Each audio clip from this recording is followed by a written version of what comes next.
আল্লাহর নবী বিশ্ব নবী রাহমাতাল লিল আলামিন এই পৃথিবীতে আসার পরে আল্লাহর নবী যখন দুনিয়াতে যখন মানুষের কাছে যখন ইসলাম পৌঁছানোর জন্য যখন চেষ্টা করলেন, একজন দুইজন নয় তিনজন নিয়ে এভাবে মানুষের কাছে কাছে দাঁড়িয়ে দাঁড়িয়ে গিয়ে মানুষদেরকে দ্বীনের দাওয়াত করেছেন।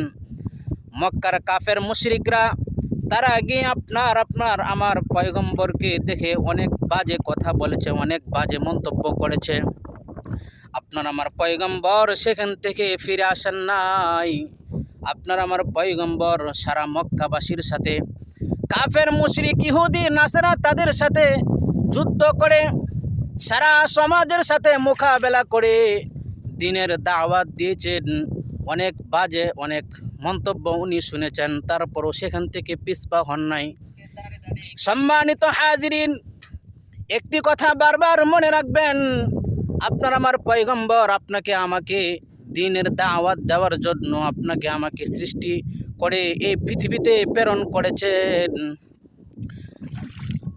সাহাবায়ে কেরাম রাদিয়াল্লাহু তাআলা আনহু তারা যখন দুনিয়াতে মানুষদেরকে দাওয়াত দেওয়া শুরু করলেন, তারাও সমাজের মানুষের কাছ থেকে তারাও অনেক বাজে মন্তব্য শুনেছেন, কিন্তু তারা সেখান থেকে পিছপা হন নাই।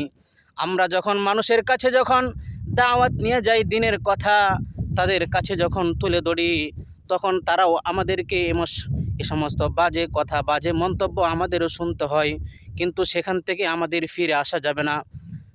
যেহেতু আপনার আমার পয়গম্বর এমন বাজে মন্তব্য এমন কুরুচিপূর্ণ কথাও শুনেছেন, তারপরও তিনি পিছপা হন নাই। আপনার আমার পয়গম্বর যেভাবে আপনার আমার সামনে যেভাবে ইসলাম এত সুন্দর